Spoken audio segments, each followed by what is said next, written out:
Bom dia, pessoal, tudo bem? Boa segunda-feira, como é que vocês estão? Semana agitada aí com muitas fake news, mas estamos avançando, estamos avançando. Olha, hoje tem um vídeo bem legal. Eu, fiz a série sobre cinema e oculto, música e oculto, e eu queria falar um pouco agora sobre a cultura em geral, né? Na cultura que a gente está vivendo. E também um pouco em cima das artes plásticas, tá? Por quê? Vocês vão entender, eu vou explicar direitinho. Obviamente, vou recomendar para vocês os quadrinhos, né? Ó, a Aurora, o primeiro que eu lancei, Comunhão, o segundo, depois um outro dia e o último, Caos, que eu lancei esse ano. O Caos, na verdade, é continuação da Aurora, tá? Olha só. E, pessoal, histórias incríveis com grandes artistas, tá? O outro dia, Capa Dura, tá? O Comunhão, ó, como ele é maior, é formato europeu, tá bom? Histórias incríveis. Eu vou deixar o link aí na descrição para vocês, com grandes artistas, pessoal que desenha para Marvel, para DC, para o mercado europeu, tá? Então vou deixar o link aí na descrição da minha página no Facebook, que chama Aurora HQ, ou no meu Instagram, que é @Felipe_Fogos. Assim, você manda uma mensagem, eu explico direitinho como você faz para receber em casa, autografado, quem quiser, com uma dedicatória. Chega no Brasil inteiro, outros países, tá bom? Isso aí, pessoal. Então, antes, um recadinho. Cuidado, né? Obviamente esse canal é feito para todo mundo, tá? Pra gente que concorda, que discorda, não importa. O negócio é, né, mandar uma mensagem e fazer cada um refletir. Mas eu queria lembrar vocês que é o seguinte. Eu sei pela minha experiência, às vezes postando alguma coisa, como por exemplo, né, das passeatas em favor da Lava Jato, né, principalmente no Instagram, muitas vezes tem gente que se finge ser conservadora, tá? Não sei se vocês sabem, o PT lançou um manual de guerrilha virtual, de guerrilha online. Então tem muita gente que faz um perfilzinho falso, se passando por cristão, né? Botando bandeirinha americana, botando como se fosse conservador, e a pessoa na verdade vai lá para promover uma desinformação, para desencorajar as pessoas a postarem, a defenderem sua posição. Então elas se passam, principalmente por evangélico e por cristão, e começa a falar, ah não, mas e começa a ir contra o governo, agora pessoal, é óbvio que qualquer cristão não é contra, conceitualmente é contra a esquerda, conceitualmente, por quê? Porque, né, é só ler Marx, a esquerda ateísta sempre perseguiu a igreja, como continua perseguindo, né, como agora na China, enfim, como a gente vê as pautas, né, da esquerda aqui no Brasil, totalmente contra a família, enfim, então é para enganar trouxa, mas assim, então é só para vocês ficarem atentos, né? Se você vê que alguém está começando a querer puxar um debate para te convencer, não, mas é aquilo outro, esquece o PT, eu acho engraçado isso, né? Eles qualquer momento querem falar de coisas, né, que aconteceram em outros governos, mas do PT esquece. Não, imagina, o Lula tá preso, esquece, não fala mais disso, né?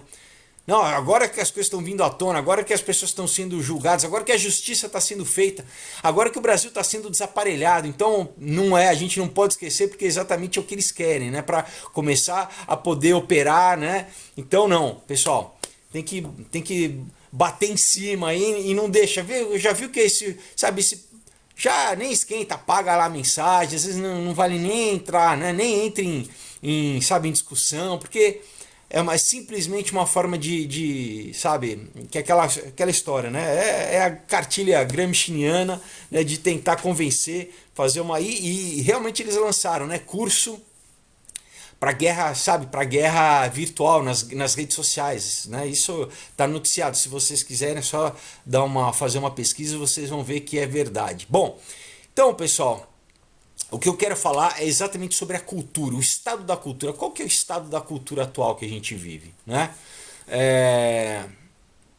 Tá num clímax, vamos dizer assim, né? A cultura, a gente sabe que existe uma guerra cultural. Eu, né, por trabalhar com isso, é muito na minha área. Mas assim, eu queria falar para vocês que muitas vezes as coisas vão sendo propagadas e a gente não, né, tem Nos Estados Unidos eles falam daquela história do frog na boil water, né? De você pegar um sapo e botar ele numa panela com água e você, se você for esquentando a água aos poucos, ele não percebe. Quando ele vê, ele morre ali, né? A água ferve, ele morre cozido sem perceber porque a água foi esquentando aos pouquinhos. Então a cultura muitas vezes é assim. Sabe, lança uma música e muitas vezes a gente não consegue traçar os pontos e saber da onde que vem isso, né? Por que certo assunto está sendo promovido, certa agenda está sendo implementada, né? E é um ataque meio que de todos os lados, que vem na música, vem no cinema, vem, né, nas artes plásticas, vem na literatura. Então, quando você vê, você está saturado, você está num mundo saturado de um pensamento. E aí que tá, e quem que implementa isso? Então tem uma origem, tá? Então vamos começar. Eu quero só falar para vocês, ó, não sei se vocês já ouviram falar, como eu, que sou mais velho, e eu só ouvi falar porque eu pesquisei, mas hoje em dia tem uma menina chamada Billie Eilish, uma americana de 17 anos, tá?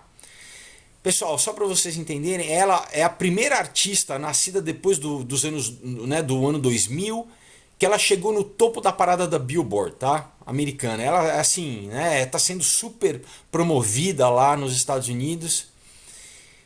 Tudo bem, até aí tudo bem, né? Então é a primeira vez que alguém de menos, né, né, com 17 anos, assim, chega no topo da parada e nascida depois do ano 2000, né? Dessa nova geração. Então, como eu disse para vocês nos vídeos sobre música e oculto, a música pop, né, ela era, e mais recentemente o que?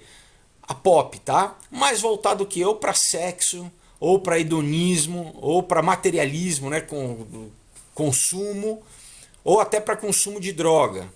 E essa parte mais oculta, mais pesado, era o que? Era pro heavy metal, né? Um pouco na música psicodélica, isso principalmente agora mais pro mainstream, depois dos anos 60, né? Então, você já tinha bandas como Rolling Stones, né? O The Doors, enfim, não vou requentar, assistam a série sobre que é bem bacana. Mas enfim, então era o que? Era o heavy metal que durante, né, desde os anos 70, os anos 80, os anos 90, foi basicamente o gênero musical que falava sobre esses assuntos, né? Eu cresci nos anos 80 e peguei tudo isso, né? E até hoje. Mas de uns anos para cá, isso começou a mudar, tá? Então você tem cantoras super pops, né, com os vídeos coloridos e tal, então como a Katy Perry, a Beyoncé, a Lady Gaga, até a Taylor Swift, né, que era só teen, né? Rihanna, que de repente você vê uma mudança de um disco para o outro, você vê na capa, sabe, em toda a parte conceitual, em toda a parte visual, na parte dos vídeos, o que? Flertando com o ocultismo, tá? Então várias, a Taylor Swift, por exemplo, fazendo vídeos assim com uma iconografia ligada ao ocultismo, sabe, com símbolos de ocultismos, com bruxaria, a Rihanna também, a própria Beyoncé, a Katy Perry. Então assim, você fala assim, bom, qual que é a estratégia? É você pegar, né, primeiro aparece essas cantoras, uma coisa super pop, super alegrezinha, aí você tem uma massa jovem de meninas, né, que viram fãs, e daí passa um disco, passa dois discos, cai. Aí de repente o bicho pega, cai no sexo pesado, cai sabe, nessa coisa pesada de ocultismo, começa. Então, assim, e agora a gente viu também que o rap, né, pessoal, sempre, na verdade, era uma coisa ou de protesto social, ou também de hedonismo, ou de diversão, mas que virou, agora hoje em dia você tem um rap que trata desses temas satânicos, é como se fosse o heavy metal, então é como se fosse assim, sabe, as gravadoras pensando, bom, vamos pegar uma nova geração que nunca teve isso, né, principalmente de rap, sabe, isso não se abordava, e agora vamos promover artistas jovens dessa nova geração. Né, você tem então rappers como o Lil Wayne, né, Taylor the Creator, Sab Babi, Trippie Redd, Lil Uzi Vert, todos falando sobre satanismo nas letras, tá? Então, você tinha uma banda, vai nos anos 90, que era o você tinha o Trick Six Mafia, Tones, Bones and Harmony, essas duas que flertavam um pouco. Daí você tinha até um clipe ou outro do Snoop, do Tupac, que também flertavam com alguma coisa, mas não era claramente assim, pessoal. Você entra no Instagram dessa galera, é cruz, sabe, invertida, é 666, é hashtag Satã, é hashtag né, Anjo da Morte, é um negócio pesado, pessoal. Então, mas agora, olha só, você tem essa cantora Billie Eilish, que ela tá fazendo o quê? Ela tá transformando o satanismo em pop, pessoal. Então, o que era uma coisa nichada do heavy metal, que era mais de adolescente, homem, né? Você tinha algumas meninas, mas era uma coisa mais nichada. Agora tá sendo aberto. Então, o que era as cantoras Madonna, né? As cantoras que eram pop, Mariah Carey e tal, que falavam, né, coisas de menina e tal, às vezes, né, de relacionamento ao namorado e tal, ou até depois, né, como eu falei, uma coisa mais pesada de sexo, mas agora é satanismo mesmo, tá? Então, o que era o que não era mainstream, o que era restrito a um grupo, de repente ela tá trazendo pra garotada abertamente, para as meninas da idade dela. A gente sabe que adolescente e principalmente criança consome aquilo que outro adolescente e outra criança faz, né?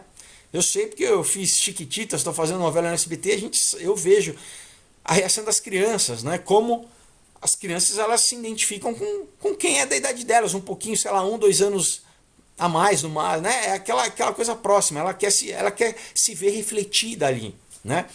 Então, olha só, sobre essa Billie Eilish, né? O tal do fenômeno. Então, na Vanity Fair, que é uma revista grande lá nos Estados Unidos, em 18 de outubro de 2017, a Billie Eilish ela tinha 15 anos e ela tinha 257 mil seguidores. Tá?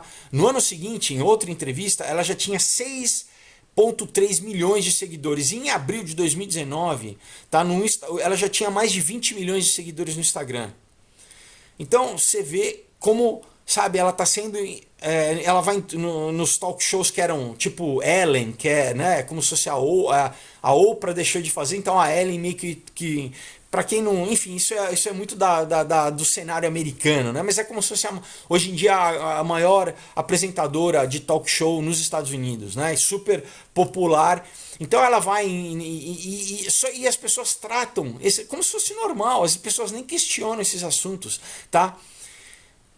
Pessoal, olha só, e ao mesmo tempo, assim, o problema é a temática. Eu vou falar um pouco das letras dela, sabe, da iconografia. No último álbum dela, ela tá com uma lente branca, parece que ela tá possuída, sabe? Você tem uma coisa como se fosse mais ou menos um manicômio, sabe? Ao mesmo tempo um manicômio e uma cara de possessão. Todas as fotos dela tem uma coisa ou blasfemando, sabe? Blasfemando Deus ou literalmente exaltando, né, uma coisa assim, literalmente satânica, tá? Então, pessoal, ao mesmo tempo que você tem uma fundação, por exemplo, chamada Jason Foundation, que diz que mais adolescentes e jovens adultos, né, nessa passagem da adolescência para a maioridade, morrem de suicídio do que câncer, doenças cardíacas, AIDS, defeitos congênitos, derrame, pneumonia, gripe, doença pulmonar crônicas combinadas, tá? Então tem mais adolescente e jovem se matando, pessoal, né? E claro, tem tudo essa questão das redes sociais, da pressão social, da comparação, da questão das drogas, mas, pessoal, isso influencia, né? Quem já foi jovem, sabe? A gente sabe que você está num momento ali na adolescência de formação, de procurar uma identidade, de ver, né?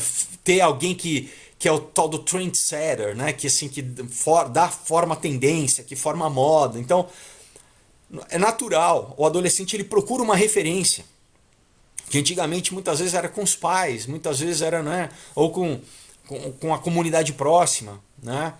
E, enfim, isso é uma outra questão, né, de como sempre na história a gente tinha umas certas ritualísticas que ainda algumas tribos fazem para marcar as mudanças, né, de idade, né, as mudanças da criança para adolescência, da adolescência para a maioridade. E hoje em dia, né, na nossa cultura contemporânea isso se perdeu e meio que a mídia que assumiu esse papel, enfim. Mas vamos agora, então a gente já sabe dessa questão de como os jovens estão se matando, estão se suicidando, né? E qual que é, é a ética? Toda arte, pessoal, tem uma estética, tem uma ética e tem uma moral, toda, tá? Toda coisa que eu propago, toda informação que eu propago, toda forma de arte, que é uma forma de símbolo, de código, tá? É uma mensagem, tá embutido uma ética que é, sabe, que na verdade tá ligado com, é uma coisa só, né? Esse tripé, mas é junto. Então, o que ela tem propagado? Ó, eu vou ler uma das letras, né, dela, de uma música chamada Bury a Friend, que é Enterre um Amigo, tá? Então diz assim, né, eu traduzi assim, pise no vidro, grampeie sua língua, enterre um amigo, tente acordar, aula de canibal, matando o sol, enterre um amigo, eu quero acabar comigo. Eu quero acabar comigo. Então, aula canibal, matando o sol, sabe? E é pesado, pessoal. Você ouve eu nem recomendo a ouvir, porque olha, é perturbador assim. A próxima música então que eu vou falar para vocês é mais perturbadora ainda, tá? Eu vi um pedacinho, já nem quis ouvir mais porque é muito pesado. Né, como a música é feita, a questão de vibração, tudo isso, enfim, eu falo nos vídeos, né? Assistam lá, mas a vibração, né? A frequência musical é muito pesado, tá, pessoal? Bom, ela tem fotos assim, sabe, com uma faca debaixo da. Então, tá promovendo o quê? Tá promovendo a morte. É uma cultura, sabe? É o tal do. Né, o Freud falava de Eros e Thanatos, eu já falei também isso em outros vídeos. É uma cultura de morte, que promove a morte, sabe? Apesar disso, nos Estados Unidos você tem um programa que chama TMZ, tá? É como se fosse como é enfim, aqueles programas de fofoca, de celebridade, né? TV Fama, como se fosse um TV Fama americano, mas é muito, né? É o programa mais assistido de fofoca, de celebridade nos Estados Unidos. Então, quando eles foram falar, né? Eu vou deixar isso, o link na descrição também, se vocês quiserem ver o link do programa do TMZ, eu vou deixar o link aí. Que ela estava gravando o vídeo da nova música dela, né? Chamado All the Good Girls Go to Hell. Todas as garotas boas ou as boas garotas vão pro inferno. Porque nos Estados Unidos você tem um ditado, né? All the Good Girls Go to Heaven. Todas as garotas boas vão pro céu. Então, inverteu, né? A gente tem que entender que muitas vezes o satanismo faz isso. Eles invertem, tá? É sempre uma inversão daquilo, né, do que é, né, exatamente, enfim, transformar o que é a luz em trevas, né, o que é bom em mal. Então, all the good girls go to hell. Bom, o jornalista, né, que tem um jornalista falando sobre, né, a música dela e tal, e ele fala que a música, ele fala isso claramente, pessoal, ele fala no ar. Ele fala assim, que a música dela é sobre fugir de Deus e ir em direção ao pecado e em direção a Satanás. Ele fala isso como se tivesse normal. Então você está vendo lá o programa da tarde, né? Ah, não, então ela é para fugir de Deus e para falar de Satanás, em direção ao pecado a Satanás. E os outros jornalistas, né? Sempre tem aquela coisa, né? Um que fala, o outro responde e tal. Eles falam o quê? Nossa, mas isso é genial. Nossa, ela é demais. Ela é muito à frente do seu tempo. Ela é à frente, né, da sua época. Ela é super talentosa. Então, pessoal, ninguém fala nada. As pessoas falam disso, de diabo, de adorar o diabo, de Satanás. E estão falando como se estivesse falando sabe, de receita de bolo, né? Normal, super normal. Então, olha o nível que chegou a nossa cultura. Por quê? Pessoal, eles vão desensibilizando, vão fazendo, banalizando com aquilo se torne normal. Ah, imagina, isso, né? Então essa música, pessoal, a letra começa assim, é abertamente demoníaco, tá? Começa assim, meu Lúcifer está sozinho. E é uma voz distorcida, né? Tem pessoal, sei lá, dá um. Sabe, eu ouvi um pedacinho, me deu, sabe, aquilo. Se você tem um mínimo de discernimento espiritual, isso, sabe, te faz sentir mal, pessoal, porque é muito claro. Daí continua assim: todas as boas meninas vão para o inferno, porque até o próprio Deus tem inimigos. E quando a água começar a subir, né? Na verdade, tipo, quando, né, o bicho começar a pegar, quando, né, em inglês tem esse sentido, né? Quando a água começar a subir, tipo, né, para afogar, e o céu estiver fora de vista, né? O céu estiver out of sight, assim, se tiver tipo, o céu tá longe, você não vai chegar, ela vai querer o diabo no seu time. ela, né, se referindo a menina, né, ela em terceira pessoa, vai querer ter o diabo do seu lado, no seu time, on your side, na sua equipe, tá? Então, pessoal, é abertamente. Agora você fala. E as meninas, né, que antes brincavam de boneca, de meu querido pônei, e daí entra na adolescência e vem as outras amigas, de repente começa a ver esse modelo, tá? Esse role model, esse modelo de, sabe, que não é nada saudável, pessoal. Promove o quê? Depressão, promove morte, enterre um amigo. Aí a gente vê um monte sabe, de casos de adolescente, como os Columbine Killers, que você vê muitos com questão de satanismo, promovendo ou se suicidam, ou pior, ou quando não se suicidam, que já é trágico, matam, vão, além de se suicidam e matam outros também, matam, sabe, vai em então assim, é uma coisa que promove a morte, pessoal. E isso tá virando normal. E de repente a tua filha que você educa e você cria aí com o maior amor e carinho, de repente quando você vê, ela tá ouvindo essa porcaria no rádio, ela tá ouvindo esse clipe, né? Quando, né, como eu já falei, você pega, tem vídeos da Katy Perry que é, pessoal, é magia pura, é satanismo puro, né? Mas ainda está um pouquinho codificado, talvez a criança ainda não perceba. Mas aqui é claro, pessoal, não tenta esconder nada, não tenta esconder nada.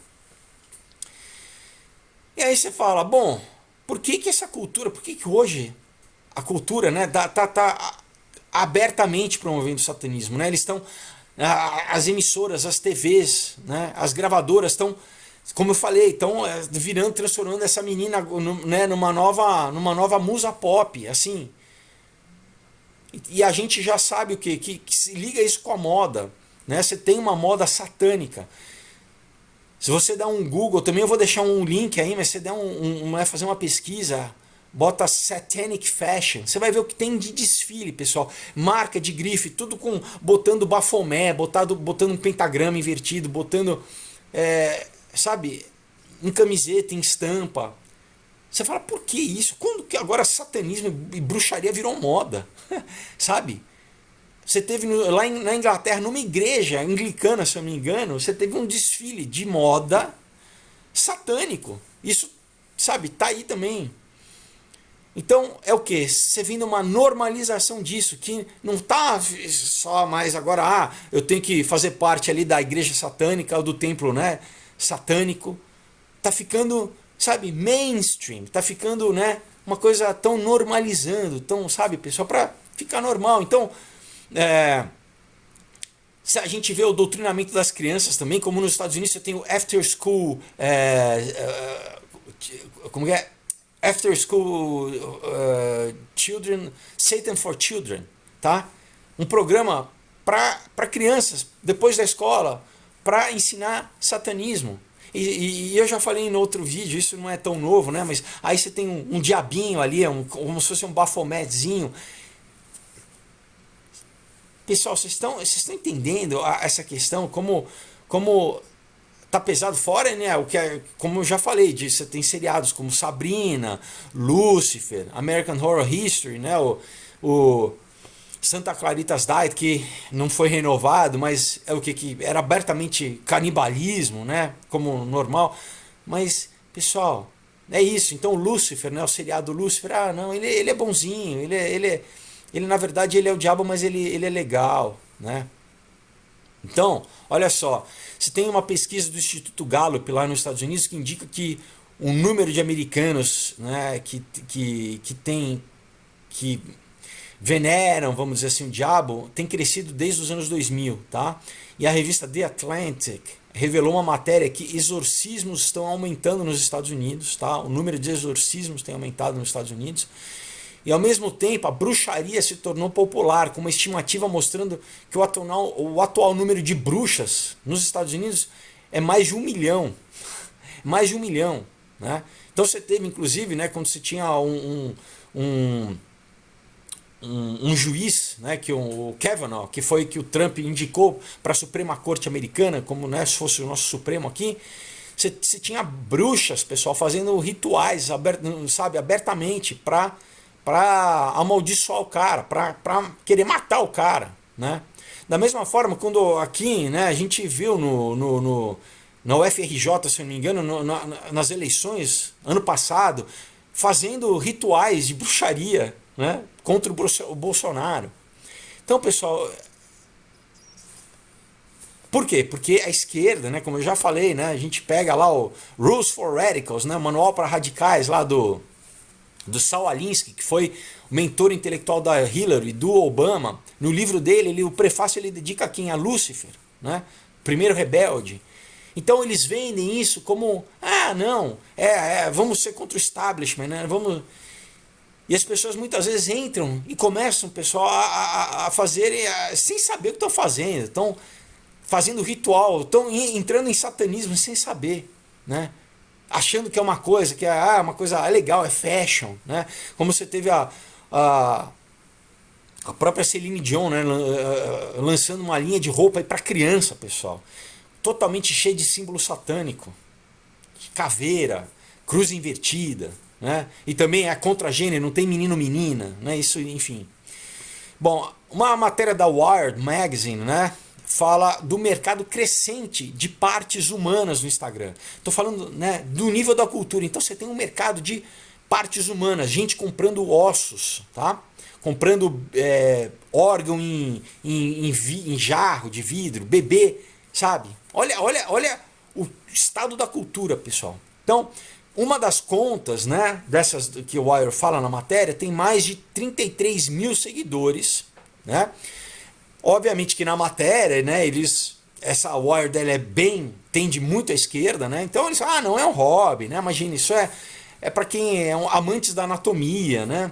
Aí você vai ver nos posts que eles mesmos colocam, né, na matéria, os posts que eles colocaram na matéria, você vê o post no Instagram, as hashtags são assim: Satã, Baphomet, Satanic Necromancer, Wicca, Darkness, Pentagram, Angel of Death, né? O anjo da morte. Pentagrama, escuridão, trevas, né? Wicca, de bruxaria Wicca, Satanic Necromancer, né? Do lá, volta ao Lovecraft, né? O H.P. Lovecraft, né? Enfim, escritor lá do Culto ao Cthulhu. Então, pessoal, não é novo, né? Você teve um primeiro boom nos anos 60, como eu já falei em outros vídeos, né? Da cultura pop flertando com o satanismo, né? Flertando com o Aleister Crowley, né? Ele, né, na capa do Sgt. Pepper's, né? Você tem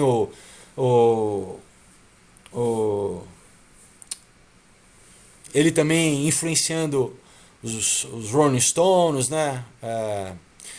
Jimmy Page, né, comprando o castelo dele. Então, assim, a gente sabe que o rock, né, o David Bowie era crowleyano também.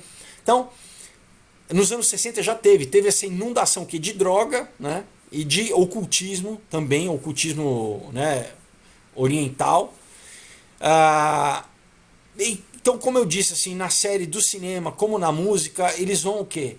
Aos poucos, né? Você teve nos anos 60, então, os primeiros grandes filmes de terror, né? Como eu falei, tem um vídeo específico sobre Bebê de Rosemary, depois sobre o Exorcista, né?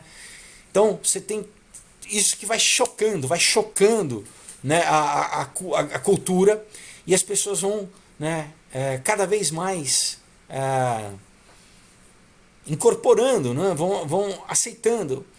Agora, nesse vídeo, né, eu queria falar, como eu acho que vai ser grande, então vão ser 2 provavelmente, eu já queria falar um pouco sobre as artes plásticas, tá?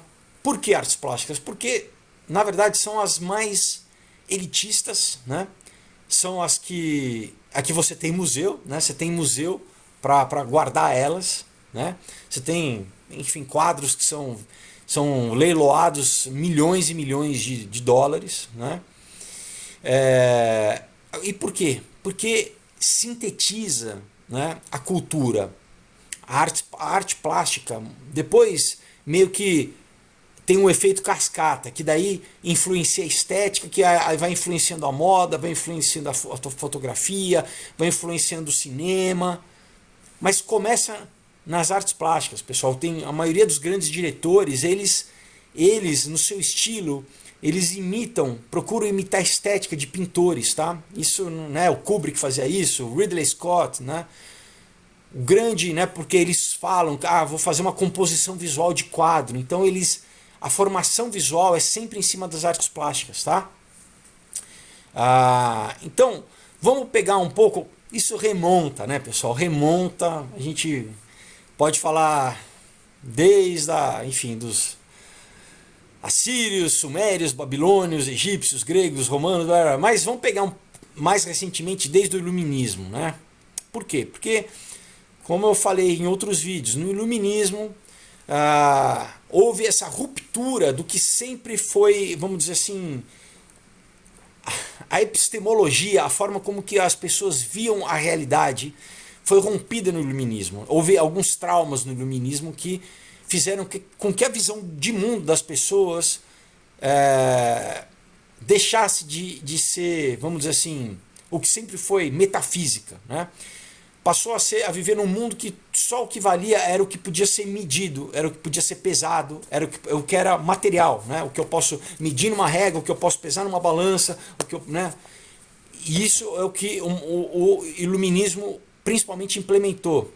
O materialismo se tornou o único pensamento aceitável para você lidar com a realidade, para você, como se fosse um filtro para você ler a realidade, né?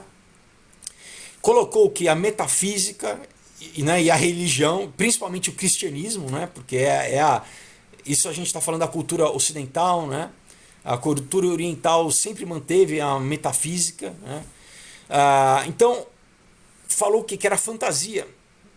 Como eu já falei em outros vídeos, isso para a grande massa, porque quem era da Royal Society, né? Que principalmente foi o grande promotor, vamos dizer, do pensamento, né, iluminista, imaterialista e reducionista e tal, eles eram todos maçons, então eles guardavam para eles toda a ritualística, secreto, ninguém fala, né, toda a parte. Agora, para a massa, fala assim, não acredita em Deus, você, agora é evolução, você é uma, né, você né, você e um besouro é a mesma coisa, né, tudo, sabe, nasceu do nada, que eles, enfim, não conseguem explicar, não tem o missing link, né, enfim. Mas, então, implementaram e é isso, você não tem alma, você é um ser, né, você é só um bando de, nem as suas emoções, é só um bando de troca química, de hormonal, né, no teu cérebro, e é isso. Não tem nenhum fenômeno além disso, não tem nenhuma metafísica, morreu, acabou, é só matéria, né? Então, aceita essa vida, seja hedonista, compre e fume tudo que a gente tem para vender para você, né? Viva correndo atrás dos bens materiais que as nossas empresas, que a gente vai promover para você comprar, né? Para você ficar correndo atrás de uma felicidade ilusória que nunca chega. Mas, e é isso, então você trabalha e esse dinheiro você dá para a gente. Basicamente é isso, né? Mas enfim, então, o problema é que com isso a ética e a moral cristã que sustentou a sociedade né, ocidental por milhões de anos, junto com a lei, junto com as formas das pessoas conseguirem viver em sociedade, foram sendo colocadas de lado. E isso levou a uma série de consequências que a gente sofre hoje, né?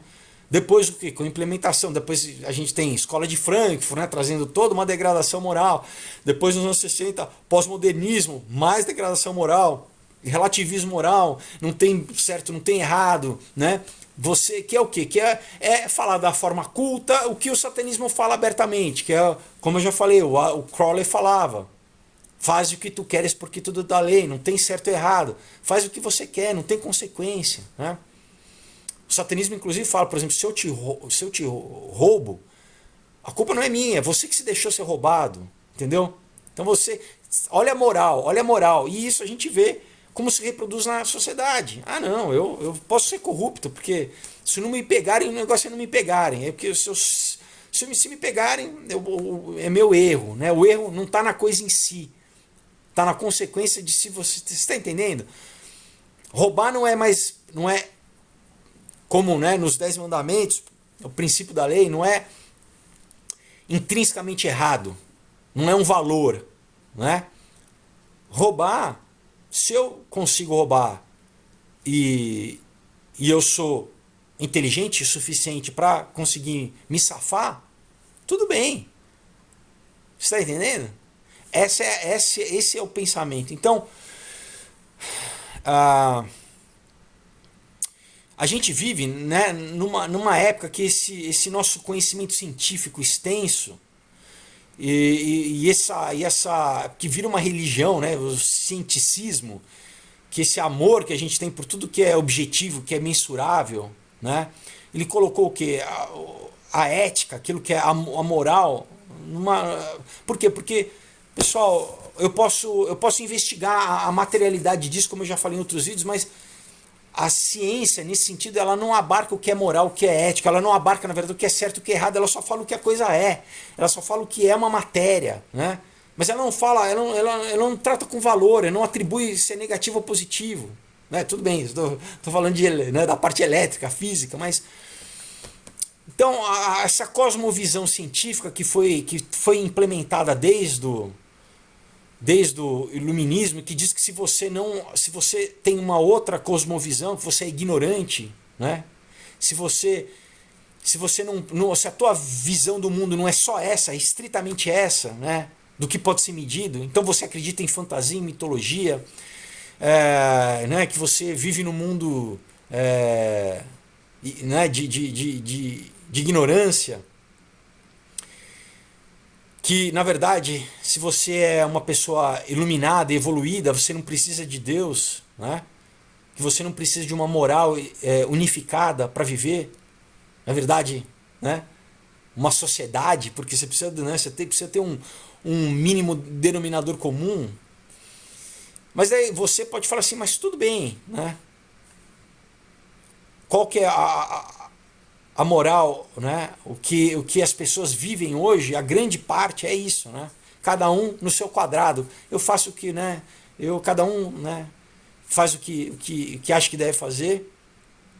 E você acha que a religião não tem nada para te ensinar, na verdade, para o principal, que é o dilema existencial, que é a condição humana, que é a questão básica, metafísica existencial, dando aquelas perguntas: por que eu estou vivo, o que eu estou fazendo daqui, para onde que eu vou, né?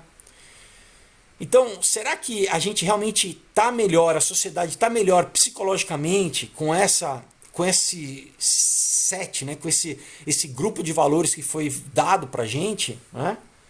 Essa imagem que a ciência diz que o quê? Que o universo é infinito, frio, aleatório, né? Sem valor humano, objetivo, e que não oferece nada além o que da finitude, que todo mundo vai acabar, né? E a morte, basicamente. Será que a sociedade está melhor vivendo com esse modelo de pensamento? Ah, não. Na verdade não tem, né? Não tem nada, não tem Deus, não é uma vida, não é uma vida pós, é aqui, só agora eu morro. Será que pessoal, com certeza não, porque o que a gente vê o estado da sociedade, o nível de suicídio, o nível, né, da crise de droga global, né? Como eu já falei em outros vídeos, na Inglaterra eles criando um ministério para a solidão. Ainda mais agora, né, com a questão da internet, as pessoas não se conectam mais, as pessoas, casal deixando o bebê morrer porque está jogando videogame, né? Na Coreia isso aconteceu. Rapaz que perdeu a perna entrou em trombose, porque também não saía da cadeira. Então será que abandonar essa cosmovisão que trazia o quê? Promovia a vida, promovia que a vida humana é sagrada, né? Que em cada vida humana ali é um imago Dei, é uma imagem de Deus. Será que a sociedade está melhor jogando isso, né? Não, isso é tudo bobagem. Então o que aconteceu? O Ocidente, pessoal, entrou num vazio psicológico de confusão, um redemoinho ali, né?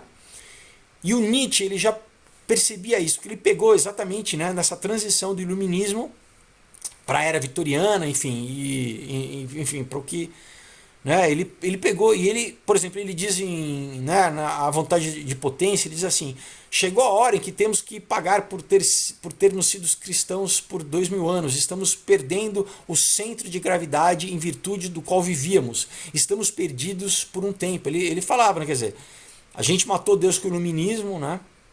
Não que ele criticava, né, o cristianismo, mas ele mesmo conseguia perceber. Ele fala o quê? A gente está perdido, né? A sociedade ocidental está perdida. Então, uma das maneiras mais reveladoras, sabe, da gente compreender o significado dessa transição do cristianismo para essa cosmovisão científica, vamos dizer assim, materialista, né, iluminista, é a gente examinar através da arte, né? Porque a gente vai ver a arte, ela retrata, ela meio que condensa o momento, o pensamento, né, o zeitgeist, né, que é o pensamento do momento, da cultura, o que a cultura está pensando, o que as pessoas estão pensando naquele momento, né? Então, se a gente pegar algumas dessas obras, né, dessa época, antes, durante e depois da queda da cosmovisão cristã. Então, para grandes artistas em todas as épocas, né, o que o Jung, o que o Carl Jung dizia assim, que era o porta-voz involuntário dos segredos psíquicos do seu tempo, né? Ele falava aí sobre os artistas, que os artistas eles eram, né, eles guardavam, né, ou eles proclamavam o que as pessoas, como que era, né, o termômetro da cultura, né? Como que a cultura tá pensando. E esses homens e mulheres, eles são sensíveis, né? As pessoas eles conseguem captar, né? Qual que, vamos dizer, o zeitgeist, o espírito da época, e por meio, né, das criações artísticas, eles formalizam, eles dão forma, eles expressam qual que é essa atmosfera da cultura, né? Então, você tem um psicólogo existencialista americano chamado Rollo May, ele explicou assim, olha, se você deseja entender o temperamento psicológico e espiritual de qualquer período histórico, você não pode fazer nada melhor do que olhar longamente, né, e investigar a arte do tempo. Pois a arte, o significado espiritual subjacente do período, né, quer dizer, do período artístico, né, é expresso diretamente em símbolos. Então, né, traduzindo assim, ele fala exatamente isso. O artista ele capta o que as pessoas, o sentimento geral, o que as pessoas estão pensando, o que as pessoas estão sendo influenciadas, né, espiritualmente, eu acredito também. E o quê? E ele cria uma obra e ele materializa, ele cria um símbolo e aquilo lá fica expresso, fica refletido o que as pessoas estão pensando. Ele diz isso no livro Coragem para Criar. Então, assim, no início do século XIX, o declínio, né, da visão cristã ele atingiu um ponto crítico. Né? Tanto que muitos teólogos dizem que a gente vive numa cultura pós-cristã. Né? Eu acredito, enfim, que a igreja ainda é relevante, cada vez mais vai ter cada vez mais, né, vai ter vai ficar mais claro, a gente vai ver como, né, como eu já falei em outros vezes, a cultura emburaca no satanismo. Deus também vai ter, então vai ter muita gente realmente tendo que decidir quem que eu vou, onde que eu me sinto, onde que meu coração tá. Eu me identifico com isso ou me identifico com isso. Ou eu escolho a morte ou eu escolho a vida, né? Isso vai ficar mais claro, mas enfim. Então, um pouquinho antes, né, do século XIX, a Revolução Francesa, que é essencial para a gente entender aí também politicamente toda uma série de mudanças, de rupturas que houveram com a Revolução Francesa, e a gente sabe que, né, que os mentores intelectuais da Revolução Francesa, espirituais, Voltaire, né, toda a questão maçônica, né, enfim, que implementaram o que hoje em dia basicamente é... Eu já fiz vídeos longos sobre isso também, assistam, né? Mas, enfim, a Revolução Francesa, eles começaram esse ataque frontal, né? Que depois, né, no iluminismo veio com a parte científica, mas na parte social e política, começou na Revolução Francesa um ataque à igreja, né? A igreja cristã, resultando que na dessacralização da França, descristianização da França, né? E da França isso começou a se propagar também para outros países do Ocidente, né? E essa cosmovisão científica foi, né, implementada na Inglaterra principalmente, daí uma coisa, né, falava com a outra. E, e aí que tá, ao mesmo tempo que a ciência ela começava a produzir, né, suas grandes invenções, e né, como a eletricidade começou a mudar o mundo, cada vez menos as pessoas começaram a questionar essas questões. E, enfim, como eu já falei em outros vídeos também, a gente sabe toda a questão de como vários cientistas se dizem terem sido influenciados por um daimon, né, por um demônio, como Sócrates dizia que tinha o seu demônio, né?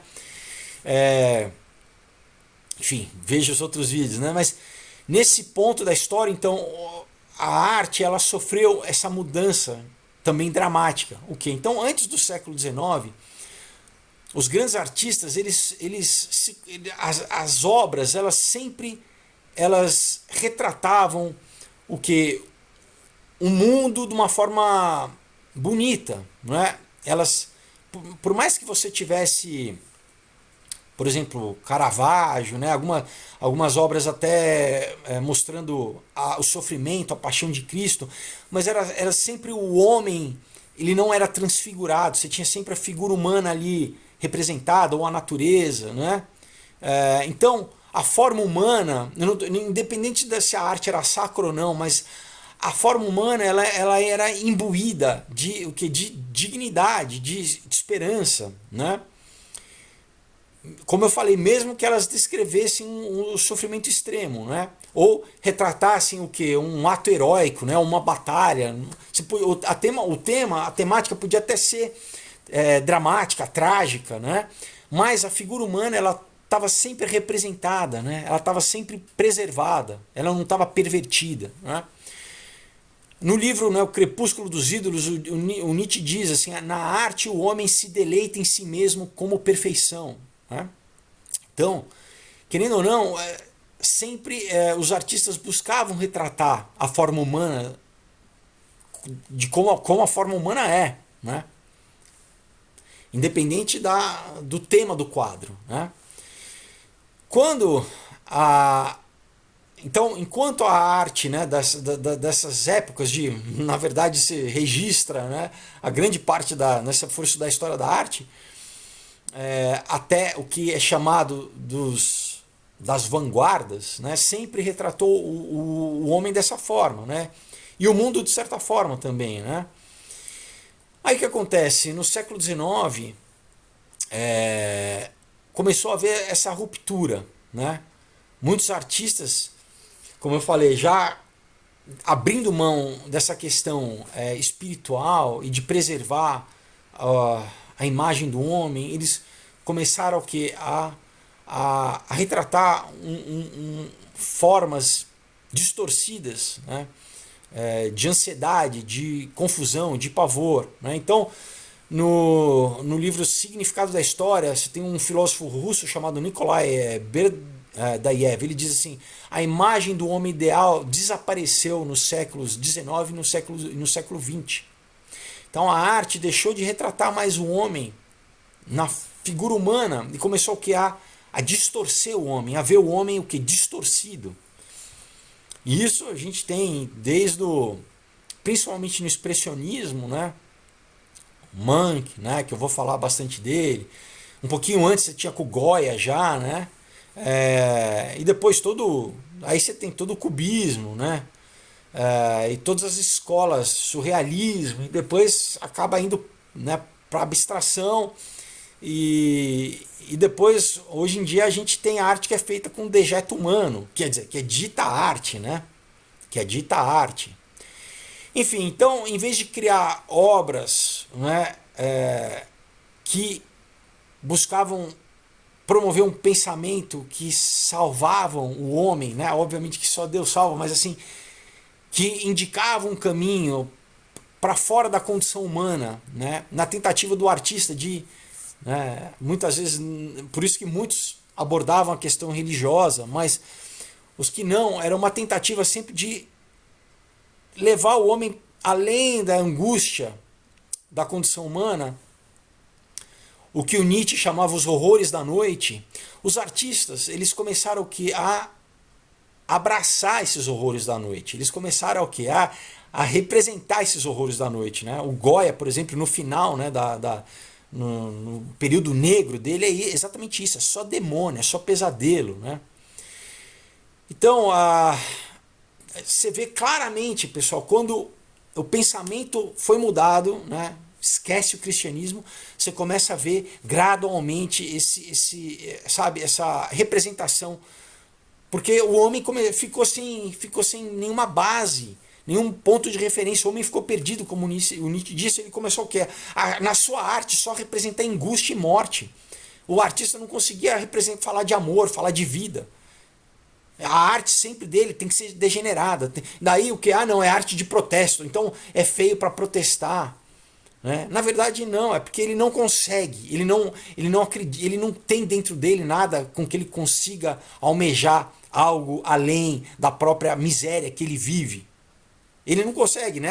A boca fala do que o coração está cheio, a Bíblia fala. Então, se você não tem em você nada disso, você fala daquilo que é a tua realidade, que é morte, é miséria. Né? Então você tem o Erich Neumann, né? Ele diz no livro Arte Inconsciente Criativo, diz assim: nunca houve nada similar na história. Cada artista moderno é um mundo em si mesmo, esforçando-se sozinho para afastar o caos que o ameaça ou que lhe dá forma. Cada um com seu próprio desespero característico. Não é por acaso que hoje ouvimos muito do vazio e do desamparo do indivíduo.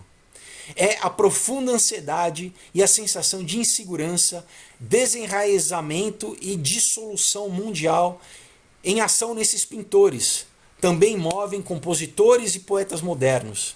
Então você tem o Erich Neumann, né? um psicólogo famoso aí, colocando o dedo na ferida. Ele fala assim, que isso nunca teve na história, porque cada um vive um mundo sozinho, né? Um mundo angustiado. A pessoa não, ela está totalmente desamparada, ela vive nesse universo frio, sem Deus, que é só morte, que você não tem esperança, que você, né? Sem etos, né? E ele fala, né, que também compositores, música, né? Então a inteligência, né? Eles tentam vender isso com não, isso é muito elevado. Você não entende porque você não tem referência, né? Você não tem, o teu gosto é um gosto, né? Baixa cultura, low brown, né? Você é ignorante, na verdade. Se você não gosta dessa arte degenerada, você é ignorante. Porque você não, na verdade, o feio é bonito, né? É isso. O feio é bonito. Então o caos que os artistas modernos sofreram e expressaram através da arte assumiu várias formas nas obras dos pintores a partir do século XIX, né? Desde uma forma mais sutil e esteticamente agradável, né, que você pode ver nas obras do Caspar von Friedrich, né, um dos precursores da arte moderna, mas você tem também do Munch, né, como eu falei, que tem o famoso grito lá. Através das obras, né, você tem artistas que representam, que deram a representação visual desse ethos, né, da desolação, né, que se espalhou pela Europa na época. Claro, você teve a Primeira Guerra Mundial, você teve uma série de choques e de traumas sociais que, né, você já tinha tirado Deus, você já tinha deixado as pessoas sem nenhum lastro, e ainda você tem esses traumas sociais. É o que? É desespero puro. As pessoas retratam esse desespero puro, né? Então as paisagens retratam esse mundo frio, né, no qual o mundo, né, a natureza mesmo, ela promove o que, em vez de uma natureza acolhedora e bonita, não, é só um sentimento árido sabe, de medo, né, associado ao fato da pessoa estar sozinha. Não, você está sozinho, você vai morrer sozinho, né? Então ele fazia só esses vastos espaços vazios, assim, sem nenhum abrigo, sem nenhuma árvore, sem nenhum consolo, né? Então, em 1810, o poeta alemão Heinrich von Kleist, né, escreveu pro Caspar, né, descreveu, né, a pintura do Caspar, o Naufrágio da Esperança, da seguinte maneira, né? Olha só como ele descreveu, né? Então você tem um poeta descrevendo a obra do artista, né? Ele diz assim: a centelha solitária da vida no imenso reino da morte, o ponto central solitário da região da solidão. esta imagem com seus 2 ou 3 objetos misteriosos se abrem diante de nós como o próprio Apocalipse. Então essa é a leitura, ele viu o quadro do cara e falou assim, é isso que eu vejo. E é isso que o Nietzsche dizia na filosofia com a morte de Deus, né? Falando que é o niilismo, né? E isso vai causar muita morte. Ele falava, ele previa, olha, é o niilismo, a gente matou Deus, a gente vai ter que ser um super-homem para criar o nosso... Cada indivíduo vai ter que criar a sua própria ética, né? E a pessoa vai estar perdida, vai estar no niilismo, você não consegue, você não vê saída, né? É a morte. No Munch, né, no Edward Munch, né, esse ethos de desolação, ele é transferido para a natureza, né, e para o mundo social. Então, agora a sociedade também, não é só, né, a natureza, a sociedade também é esse mundo de desolação. Então, né, os personagens das pinturas do Munch, né, eles estão num isolamento insuportável, né, elas são almas solitárias, estão totalmente desconectadas, né?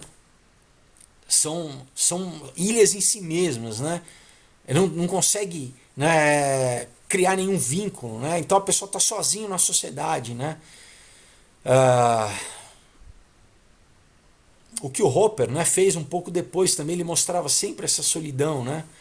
Então é isso, é só ansiedade, é tristeza, né? É não conseguir se conectar, né? Não consegue estabelecer nenhum contato.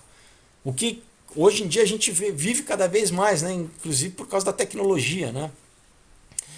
Então você tem um poeta russo chamado Vyacheslav Ivanov, né? Ele disse: nunca parece-me que o homem era tão fundido e fluido, e no entanto nunca esteve tão fechado em si mesmo, nunca tão murado como é hoje, e nunca foi tão frio de coração, né? Por quê? Porque você tem uma cultura que não promove a vida, não promove o amor, né? O amor real, né? Só promove a morte, né? Então, com esse ethos de desolação, você tem várias outras obras do século XIX, né, que são carregadas não só dessa solidão, mas aí que tá, de uma força demoníaca mesmo, né, de perversão. Então, assim, né, como eu já falei, se você pegar os quadros, né, que são arrepiantes do Goya, né, você tem essas composições também que você vê uma coisa malévola, né, no Franz Turk, né. Você também tem os trabalhos do James Esnor, né, como tem uma série que é Masks Confronting Death, né, Máscaras Confrontando a Morte. A arte no século XIX, né, você tem esses poderes noturnos, né, tectônicos, né, esses satânicos, né, começam a aparecer na arte. Então, esses artistas na época eles começam a invocar esses monstros do abismo, né, a olhar para esses monstros, retratar esses monstros, né. Para muitos muitos eu acredito que os caras sofriam uma depressão profunda, né? Bom, a gente sabe, né? O Van Gogh cortou a orelha dele. Você pode chegar até, né? Você tem a história do Goya também no final da vida dele terrível, sozinho. Até sabe, de uma possessão, de um peso espiritual negativo. E muitas vezes o cara, como que ele retratar aquilo é uma forma dele expurgar aquilo, né? Então, o Nietzsche diz, né, Para Além do Bem e do Mal, ele diz assim: quem quer que lute contra monstros deve fazer com que no processo ele não se torne um monstro. Quando você olha muito para o abismo também olha para você, né? Então é isso. Tem que ter muito cuidado, né? Nesse sentido, por exemplo, né, vamos pegar alguém o policial que combate o mal, né? Para ele mesmo, nesse mal, né, você não virar o monstro que você combate, né? O cara que combate a corrupção, ao mesmo, né, não se deixar levar pelo mal. Porque, né, como ele fala, você fica olhando para o abismo olha para você. Então, sabe, eu lembro quando eu era adolescente, uma época eu ouvia heavy metal, né, por que aquilo, né, me fascinava, de repente botava na época né, toca disco, Iron Maiden, Powerslave, ficava ouvindo aquilo lá, E quando eu via, de repente, eu estava vivendo naquela esfera, né? Aquilo, né, como fala, você olha para o abismo, ele olha de volta para você, né? Você começa a ser conduzido por aquilo, né? Então a arte no século XIX, né, ela, mesmo assim, ela ainda não é nada comparada à primeira parte do século XX, né? Conforme a arte moderna ela progrediu, então esse caos, né, ele só se tornou mais explícito. Então, por exemplo, as pinturas do Picasso, então o ser humano já é totalmente fragmentado, né? Você já não tem mais essa figura humana, ele é totalmente fragmentado, né? Vira uma abstração e muitas vezes hedionda, né? Muitas vezes aí você vai, não, vamos explicar, né? A explicação artística, não, porque a fotografia libertou os artistas da representação figurativa para eles, né? Isso é uma explicação para acho que um fenômeno mais profundo, tá? Então você tem o Nikolai Berdyaev de novo, né, no Significado da História, ele diz assim, entre aspas, a arte de Picasso não busca mais o ser humano completo. Perdeu a faculdade de ver as coisas como totalidades.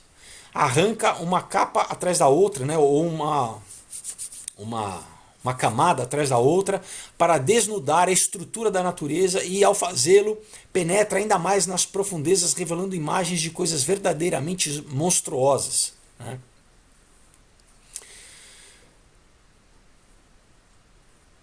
Você pode falar, não, mas isso é uma crítica, isso é uma coisa legal, é para chocar. Mas ela acaba ali, né, pessoal? Ela acaba no choque e ela não aponta para nada além disso. Esse é o grande problema da arte moderna. Por isso que eu falo, o artista ele não consegue promover vida. Não é uma pulsão de vida, tá? É uma pulsão de morte. No movimento do surrealismo, né, esse caótico, né? Caótico vem de caos, não é só representado visualmente, mas ele é exaltado, né? Então o Dalí, ele declarou que a pintura é a fotografia instantânea colorida da irracionalidade concreta. É a sistematização da confusão. André Breton, no segundo manifesto, né, naquela época você tinha vários manifestos, tinha um manifesto futurista do Marinetti, por exemplo, né, cada escola estética, vamos dizer, eles lançavam um manifesto, né, com como que o que a arte deveria seguir. Então ele declarou que o surrealismo alcançou um ponto de vista a partir do qual vida e morte, o real e o imaginário, acima e abaixo, né, o topo e o fundo, não são mais experimentados como opostos contraditórios. Então olha só, pessoal, né, o que depois nos anos 60, né, Foucault, Derrida sistematizaram como filosofia, o artista já apontava isso na virada do século, falando o quê? Que vida e morte, né? Você não tem mais certo e errado, você não tem mais luz e trevas, você não tem mais, né? Tudo é o que? É sempre o que? Como eu falo, né? No satanismo é sempre o que? É perverter, é você inverter, é você, né? Aquilo que está em cima você traz para baixo, né? Então, quando a gente lê isso que ele falava, um próprio artista da época, a gente também não pode deixar essa lembrança, né? Como eu já falei, que o Nietzsche dizia sobre a desorientação existencial, que ele dizia que ia acontecer com o declínio do cristianismo, com o fim do cristianismo, né? Então, na Gaia Ciência, né, ele diz assim, não estamos continuamente caindo para trás, para os lados e para todas as direções. O topo e o fundo ainda permanecem, né? O que é acima, o que é abaixo ainda permanece, né? A nossa noção do que é, sabe, do que é certo, o que é errado ainda permanece. Não estamos vagando pelo nada do infinito. Não é a respiração do espaço vazio em nossos rostos. Não ficou mais frio. Deixa eu ver quanto tempo a gente está. Bom, então eu vou encerrar por aqui e eu continuo, tá, na segunda que vem para a gente continuar falando exatamente sobre isso, tá? Uma coisa importante, pessoal, os meus vídeos eu faço para vocês. Não faço vídeo cabeção, mas eu acredito que vocês entendem tudo que eu estou falando, tá? Eu né? Eu vou, sabe, eu acho que posso falar de filosofia aqui, de arte que vocês, né, todo mundo vai entender, né?